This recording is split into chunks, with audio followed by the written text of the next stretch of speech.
guy from who plays Shazam said. Zachary Levi. Yeah, he said Shazam 2 is far better than John Wick 4. Zachary Levi says John Wick 4 isn't as good as Shazam. Well, he said Shazam 2 is better than John Wick 4. I highly disagree. That's absolutely dumb. You know, he's been beefing with a lot of other movies right now, just to try to get some eyes on Shazam. Do you know the TikTok? The movie's probably trash. Actually, let's check the ratings, to be honest. Because I know it was like at a 53%. So, John Wick 4, as we were watching it, the ratings kept going up. John Wick 4 is at 95%, right? Let's look at Shazam! Fury of Gods. Alright? Shazam! Fury of Gods. You look at Shazam! Fury of Gods, it's at 51%. And it ain't even out yet. No, it is out. It is out? It came out March 17th. Oh, wow. Did you see the video of Zachary Levi, and he was talking about how badly he wanted to have Henry Cavill as Shazam? Let me show you the video. He wanted Henry Cavill as Shazam, or you want to know? Oh wait, Superman? my bad. He wanted Henry Cavill's Superman to be in the first Shazam. You know how he cut off his head? Oh yeah. They had the stand-in. Yeah. They did the same thing with Gal Gadot's Wonder Woman. Did they really? Yeah. So in her appearance in the movie, it's not her. They actually digitally edited the stand-in's face as Gal's and had showed the face and everything. So they did a little step up from the first movie with having a Superman stand-in. So, but it still wasn't the actors. Let me see if I can find it on TikTok. I know it's on TikTok for sure because I downloaded it. So if we go to my favorites, Zachary Levi should pop up because that's what it's supposed to do. All of you fans who love Henry Cavill, we tried desperately to get Henry Cavill in the first movie. He wasn't a headless Superman because we wanted him to be a headless Superman. We were thwarted. All of these hardworking people were thwarted. We were not allowed to have that happen, okay? That was not on us. That was not because we didn't want that to happen for you. Listen, guys, I am a comic nerd. I've been growing up with this stuff. I love all this stuff. I want to blow all of your minds with all the crossovers and all the goods. And trust me, it bummed me out greatly when we couldn't get Henry Cavill. I wanted him so bad in the first movie, and we couldn't get him. That was not because we didn't try. That was not because we chose not to have him. I just don't get why he's trying to make this movie. Oh, well, I guess I know why he's trying. He has to market the movie. But, I think he's going a little too hard and trying to diss every other movie and saying it's better than Black Adam, this, that, and the other. Yeah, I mean the first Shazam was good. It got 90% on Rotten Tomatoes, and it was a good movie. It overall was a good movie. Yeah, I genuinely enjoyed it, and that movie, that and Aquaman, was it Aquaman? That was right before the Justice League movie, right? Aquaman was after the Justice League movie. Was it? The Josh Whedon one? Oh, okay. So it was this. It must have been Wonder Woman and Shazam really set it up, and then Justice League, right? So Shazam came out, I'm pretty sure the first Shazam came out in 2019. Mm-hmm. Josh Whedon's Justice League came out in 2017, and the first Aquaman came out in 2018.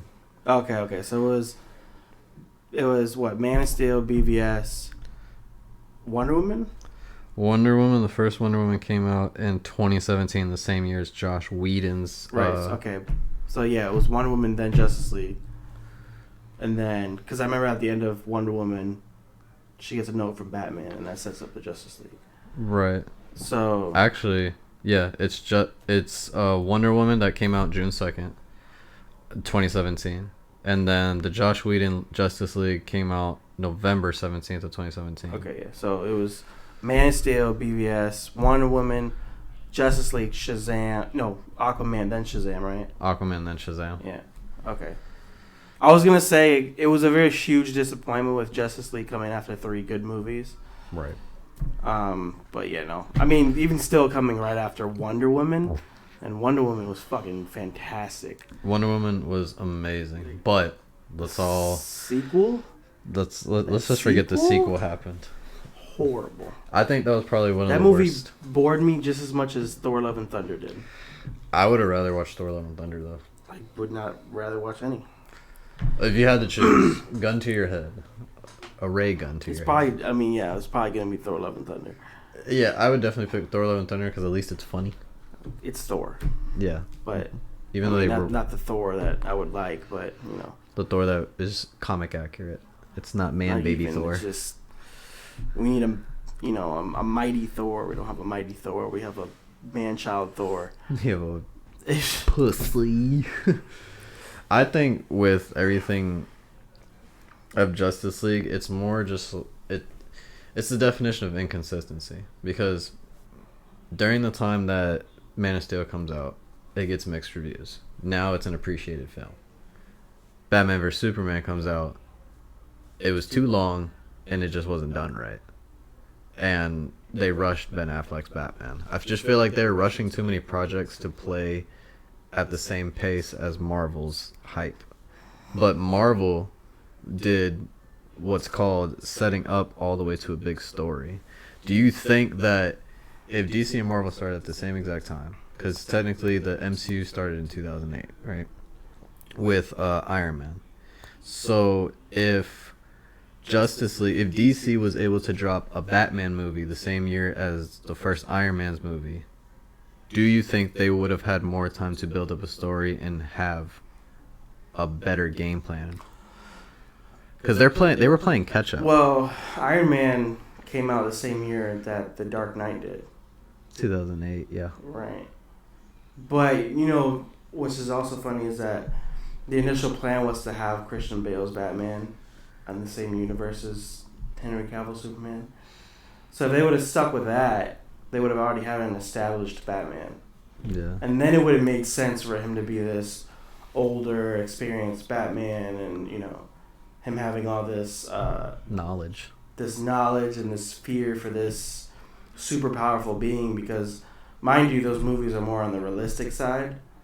The Dark Knight series is more on the realistic side. Like even, you know, Bane isn't some a massive 7 foot dude, tall giant on steroids. Yeah. He's just a really big, muscular dude.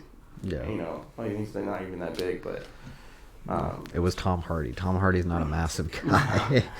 Honestly, in that instance, I would have rather them hired Batista or The Rock or something. I would have rather Batista because yeah. The Rock is very like, I don't know. He can be cliche. He's too noticeable too. Yeah, way too noticeable. I think Batista in that time would have definitely killed the role. Yeah. For sure, and maybe honestly, you know what's crazy? If Batista was casted as Bane for the Dark Knight trilogy, right? Do you think they would have written Drax as a more serious character if they casted Batista again? I think so, maybe. Because what Marvel tends to do is hire certain actors. Like, they like to typecast their actors. So, some of them they will write the characters first and then find an actor, but I feel like in terms of like Drax, they probably had Batista in mind already and already kind of wrote him out as this super strong and ripped character who's just a teddy bear. Yeah. Yeah. Just very like dumb. Goofy and dumb. When in the comics he's far opposite. He's a ruthless dude. He's ruthless. He's taking down Thanos on his own. And that's crazy. That's the part about Marvel. And he couldn't even beat Ronan in the first movie. Right. He needed Star-Lord. Yeah. The thing about it with Marvel, and they've done a really great job, they really don't even put out bad movies like that. It's just movies that the movies that are considered bad just don't live up to the same standard like the movies that are better. Like Eternals. Eternals isn't it's not a terrible movie. Yeah. It's just a boring movie compared to what we got. Like Captain Marvel, not a terrible movie, it's just boring. Right. The only movies that you could say are terrible are Thor: Love and Thunder and...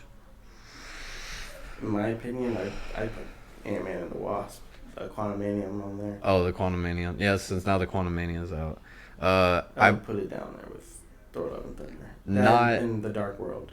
Not considering that the end credits saved it. That's the thing, is that like Kang really pulled that movie together. He did. Because it wasn't interesting unless Kang. It wasn't going to be interesting at all unless Kang wasn't in it. Yeah. Because Jonathan Majors does a fucking amazing job playing Kang, and making him menacing and mysterious and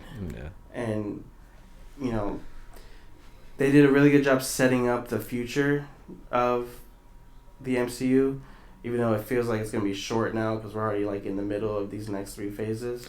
If you made it to the end of the video, make sure that you hit that like button because it helps out so much, and don't forget to subscribe. Let me know if you guys love these kinds of videos and what else you want to see next.